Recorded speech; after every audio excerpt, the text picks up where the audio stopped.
Okay, we're going to start a new series. It's going to be a very brief one. It's only going to be a 2-video series. But I noticed I had about, 4.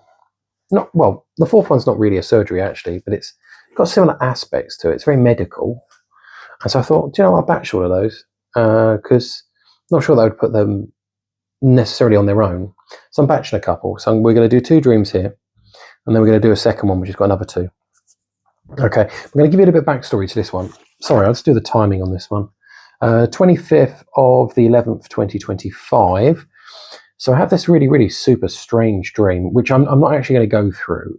I'm probably going to go through it in the future, not just now. But let's just say this particular one, and there were certain elements that were in the dream that made me think that I was not kind of connected to God enough. Let's put it that way, because of my hours I work sometimes can be really, really long. So I think I just finished a 12-hour, something like that. I think I wrote it down somewhere. I basically had about quite a few days in a row where I had some late nights. And after I was looking at this dream and then sort of reading it over, I really felt like, as I said, that I've been working. I'll start reading it. I put here, I've been working very late recently, and so tired, unable to sleep easily. With the sleep I need to basically allow me for getting up early. It's kind of one of those where I was, working really, really late, which meant I had a lot less time with my wife. So I was staying up extra late so that I was spending time with her so that she didn't feel neglected. But then it meant I couldn't get up early because I couldn't really function on like 4 hours of sleep. So that I was able to then get up early and then do the bits and pieces I wanted to do around reading and stuff like that. So that's basically where I was at, if you see what I'm trying to say here. So I was having some conviction, let's say, upon reading this, because this is ongoing. I've been doing long hours really for the last sort of 4 months now, roughly. But yeah, that's what I thought it was talking about. That I was just doing too much in the way of working hours and neglecting, let's say, a lot of my spiritual life, I suppose is what we'd call it. Always hesitant in saying that because it sort of somehow sounds a bit new agey. I just kind of want to avoid that really. But that's kind of what I would sort of again say that's what I mean by that. And I'd also noticed that I was backing away from watching a lot of Christian videos, and I was favouring more stuff talking about like war updates, tech videos, military bits and pieces, a lot of stuff that just wasn't Christian content.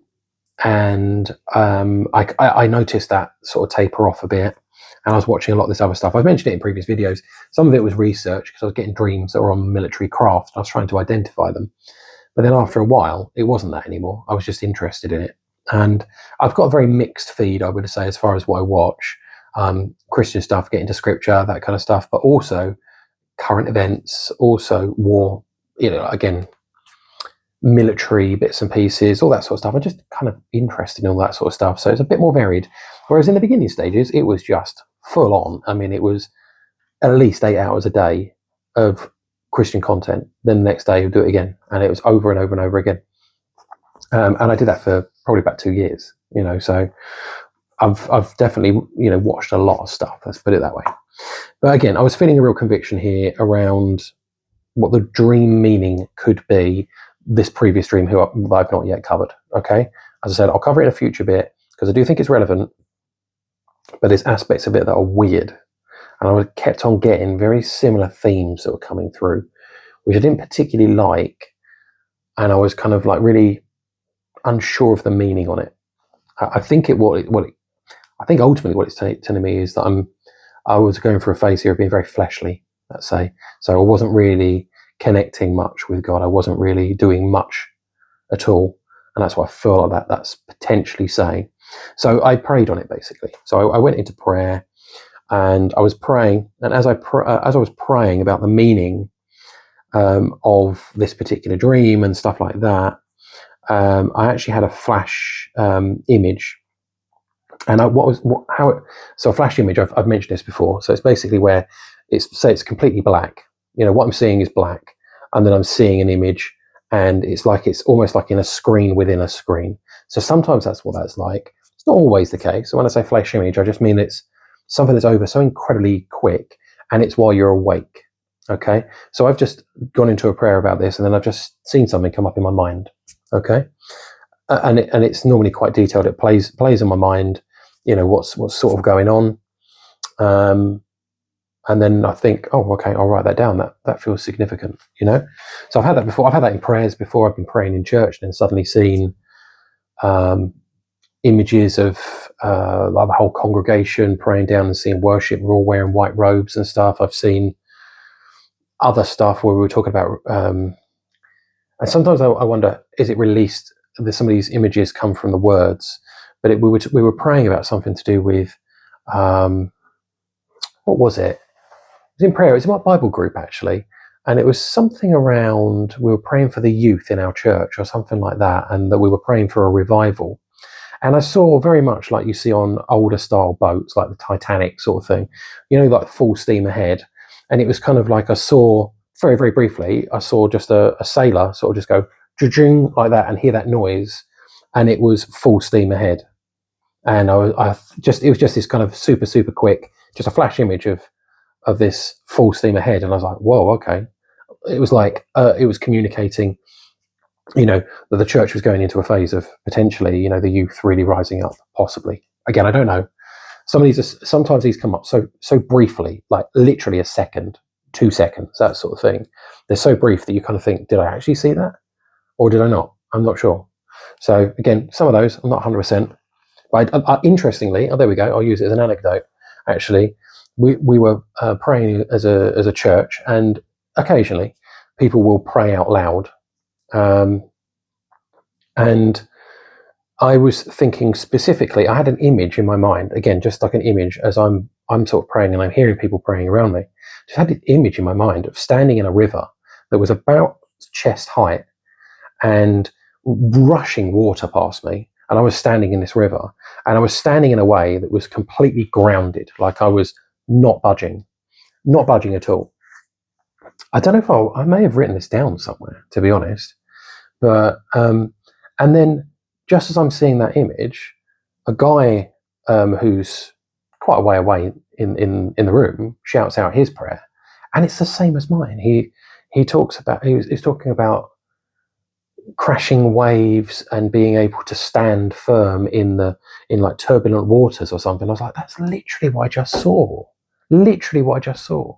It was so spot on. I can't remember quite what he said, but I was like, that's absolutely bang on what I saw, but I saw it visually. Yeah, really, really strange experience. But I get these quite a lot. Yeah, I mean, I mentioned one on a really recent video where I just randomly saw Russell Brand, like completely random, just walking upstairs, and I see this image of Russell Brand comes in my mind, completely from nowhere. And then a Russell Brand video comes out of nowhere where I haven't seen anything Russell Brand for months and months and months and months.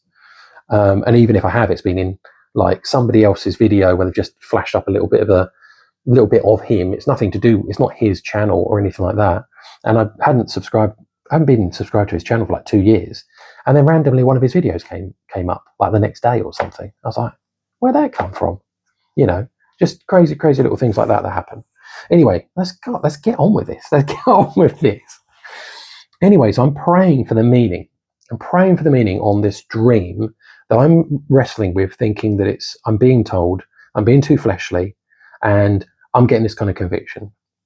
And then I see, basically, I had a flash image of me lying on a surgery table, and I needed a new heart, and I was being prepped for surgery. And of course, it made me think of, born again, new heart. And so I prayed into it while I was seeing this flash image. I started praying into it, and I continued to continue to be changed. And I'm very aware I've been very, very busy lately with work and choosing work over time with God and with family.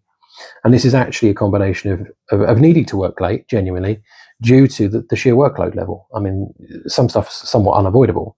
And the stress of it can cause, if I leave it to another day, because then there'll be even more I need to deal with the next day. So I end up working late to try and clear it all so I can deal with the next day without it being, getting on top of me too much.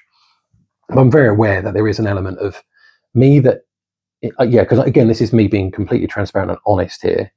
I am very aware that there is an element of my personality where I actually enjoy the fact that I can kind of somewhat brag to say, oh, look, I did a 12-hour day yesterday, that sort of thing. I even did it yesterday. I remember my father-in-law was asking me about, how's work at the moment. I was like, it's really busy, really busy. He said, I heard you're working really late. And I said, yeah, it's normally about 10 hours to 10 hours, 11 hours, I say, like a lot of the days. And he said, I heard you did, like, I don't know what he said, like 10 hours or 12 hours recently. And I was like, well, I actually did 16. I actually did 16 hours. I was up like ridiculously early, like I would have done to read the Bible, but I started work and I didn't finish till like 9 o'clock at night, something like that. Anyway, yeah, it's just an irritating part about my personality. So there you go. I mean, I literally did it yesterday, and I know what I'm doing. That's what's so frustrating about it. Anyway, but it's because I am the provider. I'm the only one who, my wife doesn't work. She's been medically retired. And so there is an element of me, I fully acknowledge there's an element of me that, what's the word? Enjoys being the provider. I do like being the provider.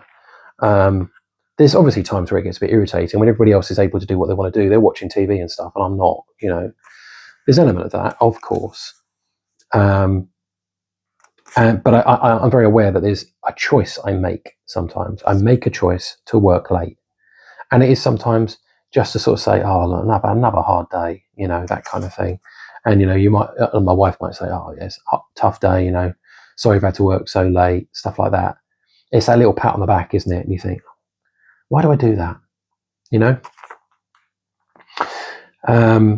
Yeah, and then moaning about, things like, got to start something to eat now, and we're like starting to make something to eat at like 9 o'clock at night.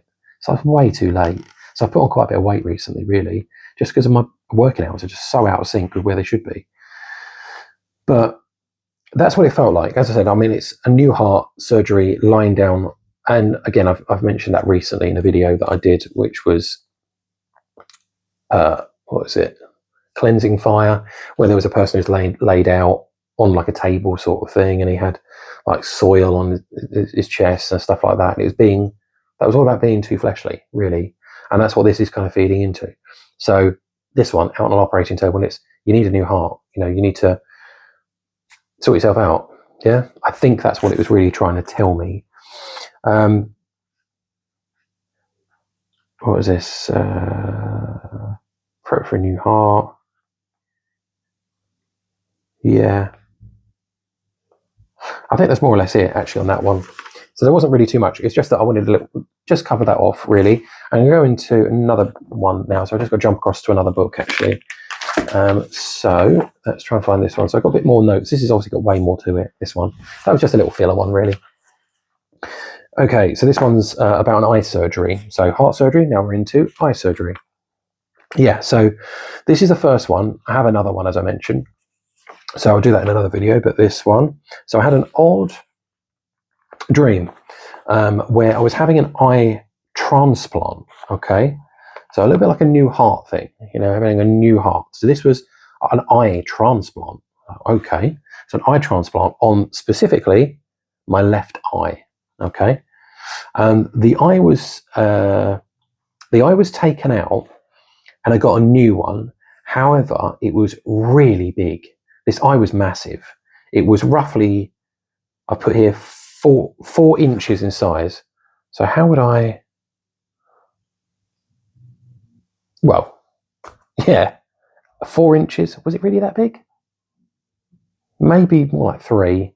I've said it was roughly the size of a roll of sellotape. But if you think of a roll of sellotape, that's going to be about that, isn't it? Roughly. Yeah, it's about that.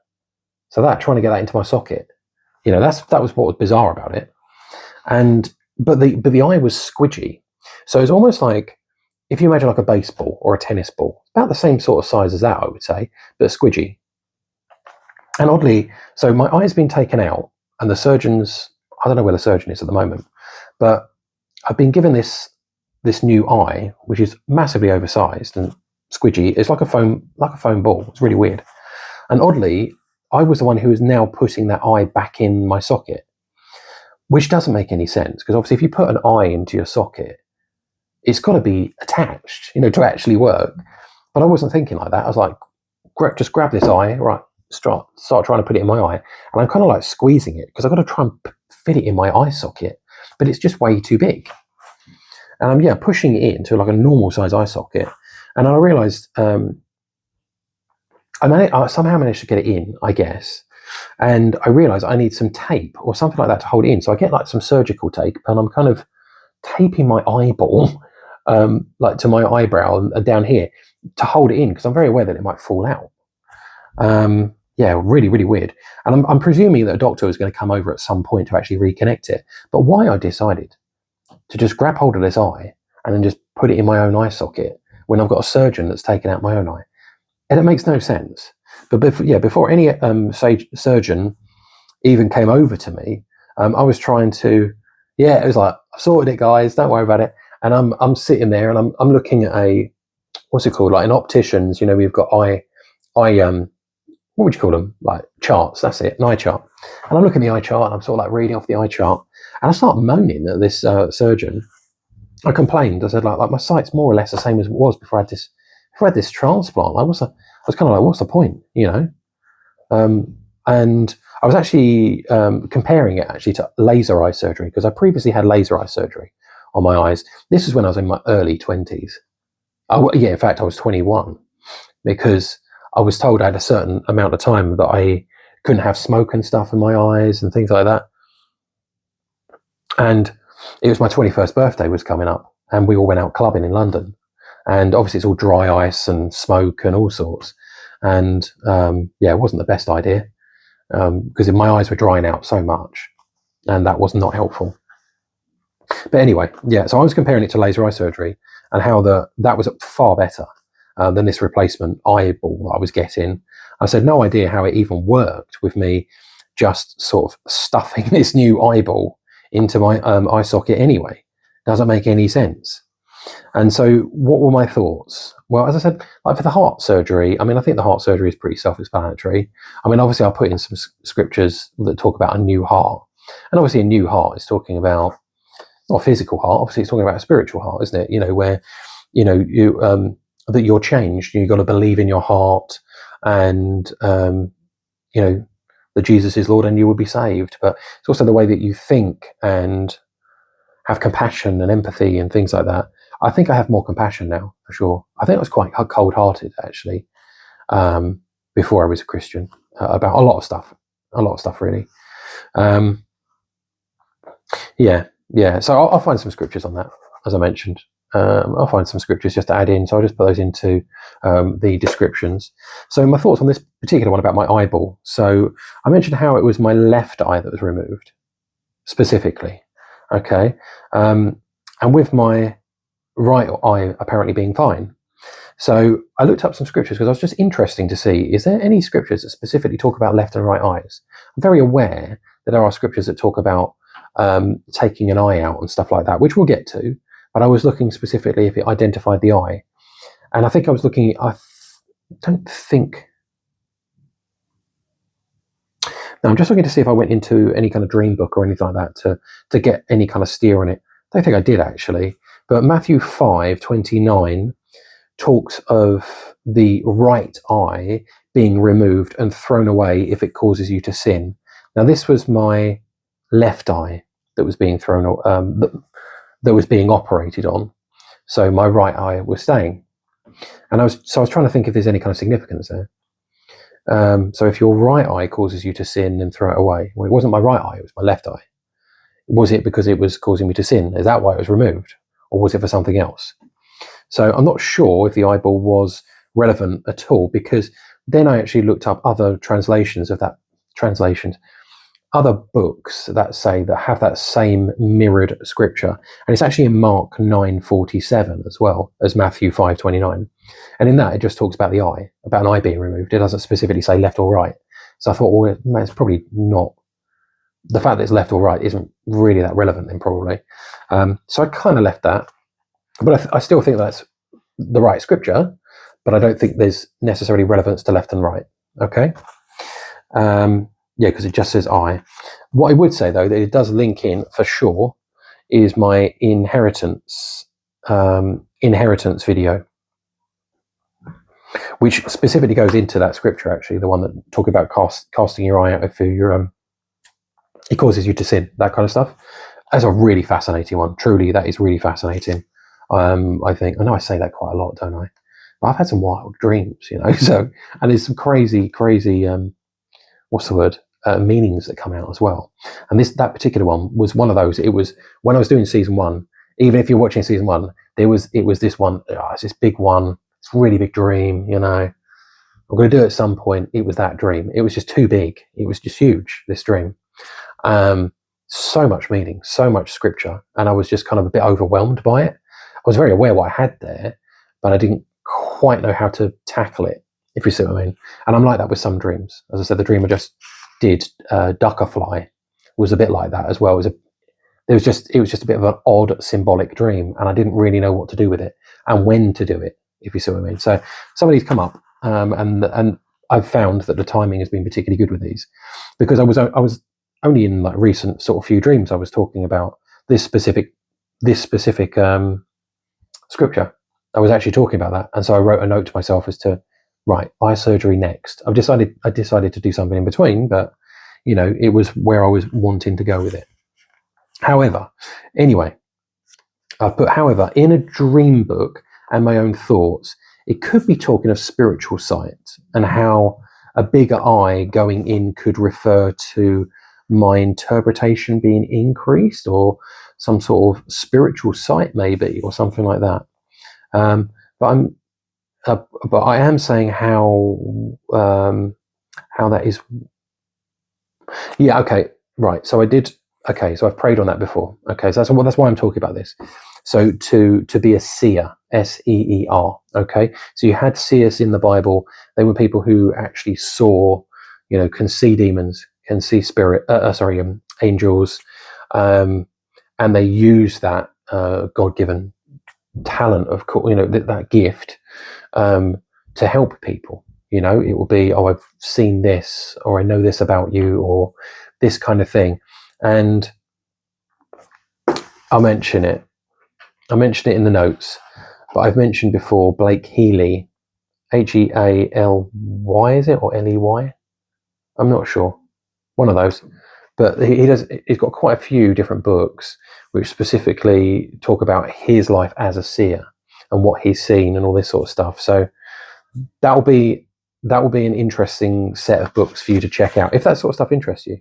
You know, it's in a very sort of interesting way he kind of talks about it. You know, oh, I was seeing this and I saw this massive angel, or this lion came in, this dragon was there, and this was happening, that was happening. He talks about the good and he talks about the bad, and he talks about how it all happened. It's very, very interesting. I found them absolutely fascinating, really captivating set of books. And I've got another one that's due to arrive in the next few days. Actually, it's just being released. I pre-ordered.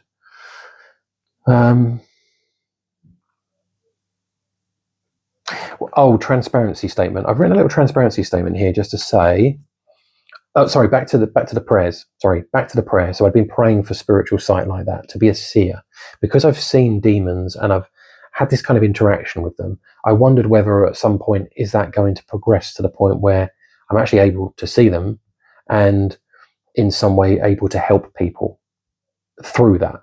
So I wasn't sure, because I had similar sort of things happen as to this particular author, not to the same extreme at all. I don't want to claim that, believe me. I don't think I'd want to go through that, to be honest. But it did make me think as to, is it talking about that?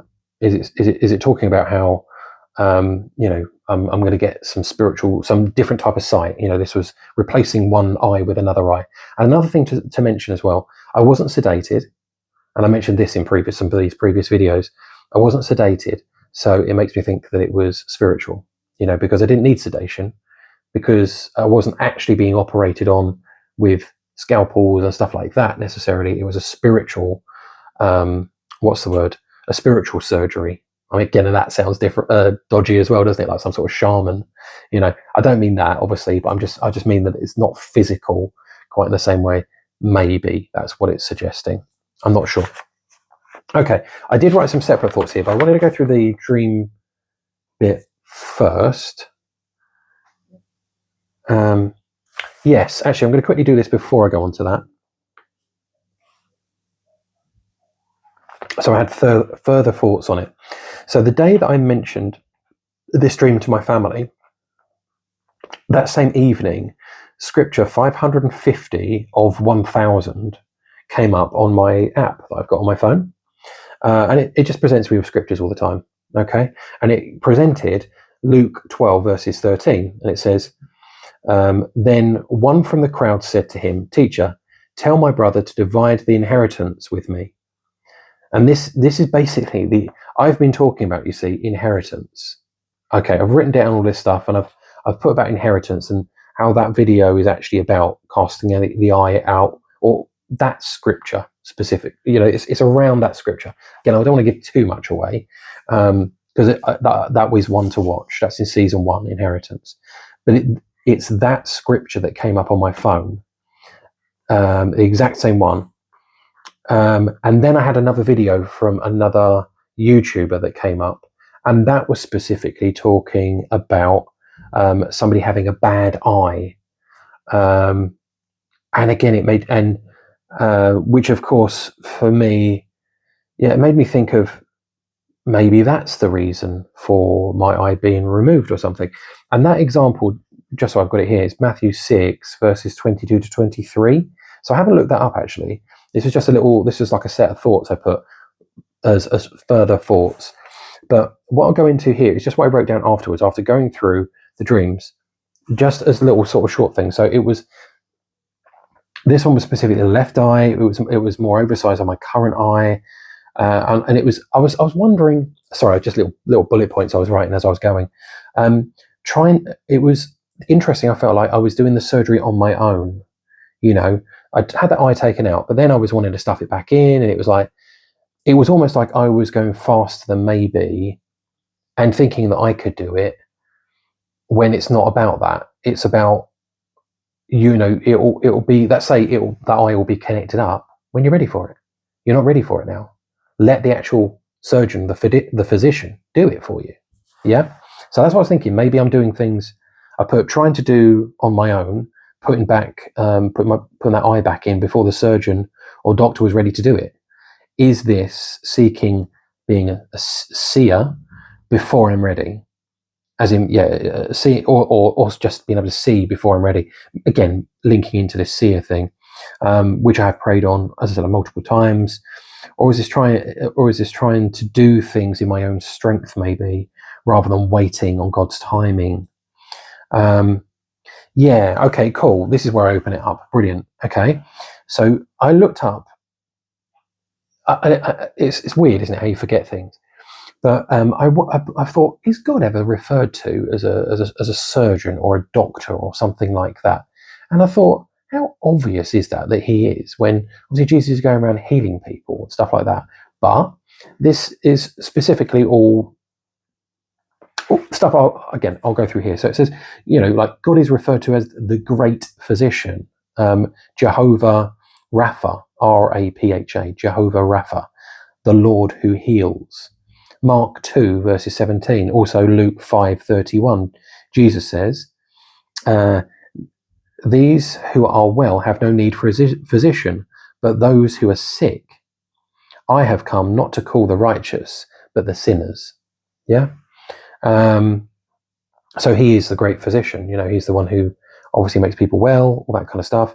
Obviously, in this context, he's talking about from a physician point of view, but obviously what Jesus is really talking about there is, he's come for the people who really need help, not the people who are already well, the people who are sick, as in people who are, in dire straits. They're in a real bad problem here. They're the people who really need the help, especially because I think he's talking to Pharisees as well. And it's kind of like, I'm not come for you guys. I've come for the guys that really need help here. You guys should know better. That sort of thing. Your spiritual health, let's say, should be good. That sort of thing, I suppose, is what I'm kind of saying. You've got Exodus 15, verses 26, and it says, "For I am the Lord who heals you." And obviously that's where Rapha comes, that part of Jehovah Rapha comes from, is that scripture. the word Rapha is the word that's used. And then you've got Psalm 147 verses 3, and it says, he heals the brokenhearted and binds up their wounds, which of course is what we saw, wasn't it? So that's why I wanted to link this one in with New Heart, because it says about the brokenhearted, so it was like that new heart thing as well. So that's why I thought, I'll put that in there. So God is therefore the master surgeon who completes, spiritual heart surgery, replacing broken lives, removing hearts of stone and transforming inner brokenness. And again, another couple of scriptures here: Ezekiel 36 verses 26, and Hebrews 4 verses 12, and then Matthew 5:29. Yes, obviously I mentioned that earlier.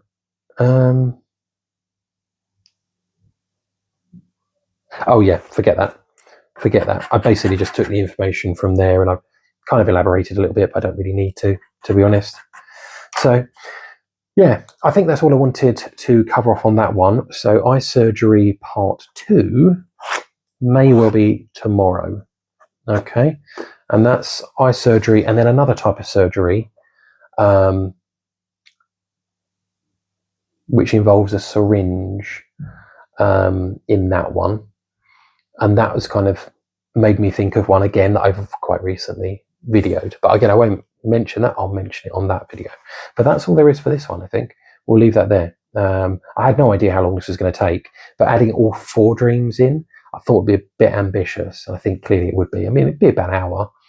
I've got a feeling that the other one's a little bit long. Oh, it is actually, yeah. Yeah, that eye surgery 2 is a way longer video. A way longer dream. So yeah, that wouldn't make... Time-wise, it would be well over an hour. Way over an hour. Yeah. Okay. Makes me think maybe I should have switched these around a little bit more, but we'll see. Oh, 1 second. Actually, no, 1 second. Page 56. Is that on this one?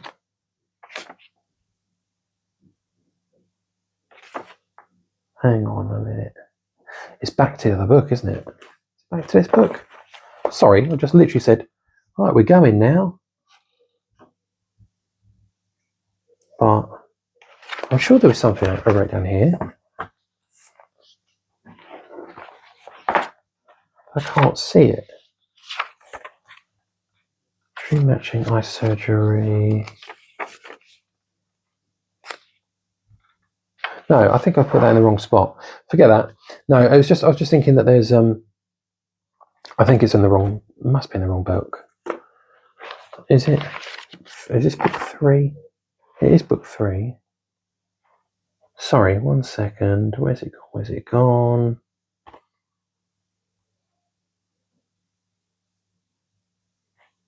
Yeah, it's on the other book. It must be. What did I go through here? It's page 30.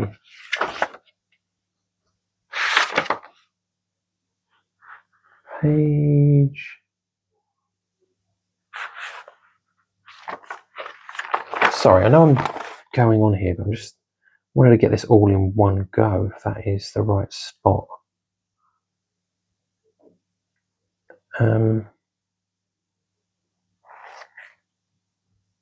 This is book 4.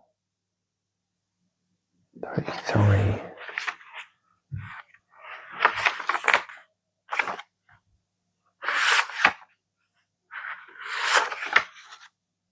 No.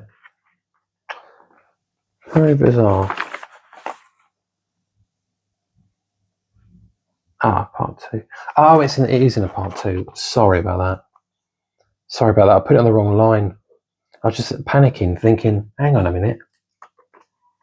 No, it's in the next one, next part. Right, okay, good. Sorry. My sudden confusion. Right, that's it then for this one. And as I said, I will get the other one, which will sort of finish off this kind of surgery series, or whatever I'm going to call it. Something like that, probably. Yeah, I'll cite bits and pieces, obviously, that I've discussed. Will go in the description. All right, that's it for now. All right, see you on the next one.